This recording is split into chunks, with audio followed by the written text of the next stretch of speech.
Shoutout mga batang! Ngayong araw nga ay kami may pupuntahan din sa Tainan. At isa na namang DIY ang ating gagawin. Ano, sasama ka? Tara!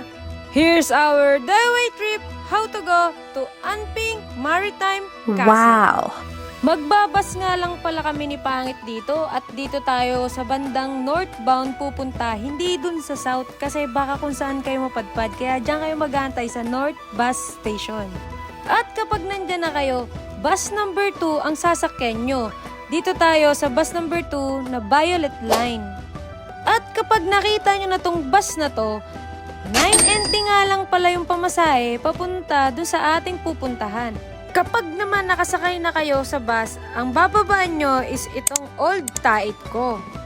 Sa unahan naman ng bus, makikita nyo yung sign na malapit na kayong bumaba.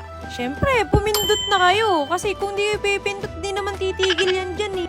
Dito sa part na to, choice nyo kung magbabike kayo o hindi.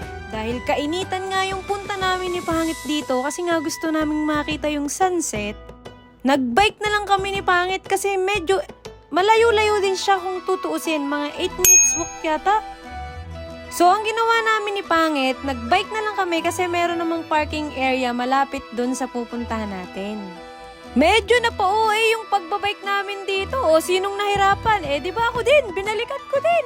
Kainaman naman si Indoy. At kung tatanungin nyo naman kung ilang oras yung biyahe namin nung kami sumakay ng bus, mahigit 45 minutes yun para makarating kayo dito. Kasi alam ko may magtatanong ilang oras po ang biyahe. At syempre, may entrance fee dito na 150 NT. Kaya siya naging 150 kasi yung 100, pwede mo siyang ikain sa loob tapos yung 50 NT, yun yung pinaka-entrance fee niya. At sa pagpasok mo pa lang dito sa lobby, aba, atake na si Akla. Ano yan, ikakasal yarn? Masyado naman si Akla, oh. At pilingero naman tong isang to. Kainaman na, uy! Iba yung atake niya dito, bro. Ang ganda dito, sobra. At saka maliwala siya, kung tutuusin. Sunod na spot naman niya is itong British Museum. Maliit lang yung museum niya. At dito, makikita mo yung Titanic. Feeling ko dito sila kumuha ng idea para mabuo itong building na to. Maliit siya pero feeling mo nandun ka sa mismong loob ng Titanic. At meron pang iba't ibang mga lumang gamit dyan ha. Hindi lang yan. Hindi ko lang nabidyohan pero marami pa diyang iba. Alright, dito naman tayo sa second floor. At dito sa second floor, meron ditong restaurant at coffee shop.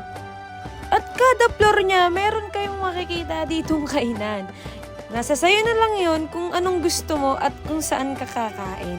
Sabi ko nga sa inyo, meron tayong voucher na binigay dyan. At yun yung 100 NT. Eto yung napili namin ni Pangit na spot. Kasi ang ganda niya kung tutusin. Dito kami sa third floor sa may coffee shop. Dito din namin ginamit yung voucher namin. Kakatuwa lang eh. Talagang meron kang voucher o, di ba, nagamit mo pa. So, kayo na lang yung pipili ng gusto nyong kainin. Lahat naman yan masasarap. Mukha namang masasarap. Yung kinain namin ni Pangit, masarap eh. Pati itong smoothie na to. So, nag-add lang si Pangit dito ng 200 pa. Kasi nga, ako din, bumili rin ako ng kakainin ko. Yung bang sa simpleng date-date nyo lang, makapag-relax lang kayong dalawa. Sabi ko sa inyo, yan yung pinaka-best perfect na view. So, matatagpuan nyo yan sa third floor. Ikot-ikot lang kayo kasi maliit lang naman siya pero din, maganda din naman eh. At kung pupunta naman kayo dito, siguro I suggest na 2 PM, ganun, kahit natirik pa yung araw para makapag-ikot-ikot pa kayo. Before na bumaba yung yung sunset, nandyan na kayo. Ito yung pagbaba ng sunset na. Mabilis lang siya, Akla. Bro, ang bilis nga lang niya bumaba. Sabi ko pa kay Pangit, asa na yung maraw? Yung pala nagtatago na siya kasi naharangan siya ng mga buildings. Ma-enjoy nyo naman yung scenery dito at saka yung simoy ng hangin. Hindi naman ganun kaalinsangan kasi nakailang laglag yung cellphone ko sa sobrang lakas ng hangin. At ayan na, ginigera na tayo. Pauli-uli yan dat na yan. This is the bell tower of Santorini. Kala mo naman nakapunta na Santorini. And yun lang. Hope nag-enjoy kayo sa gala natin. And yun lang. Babu, babu!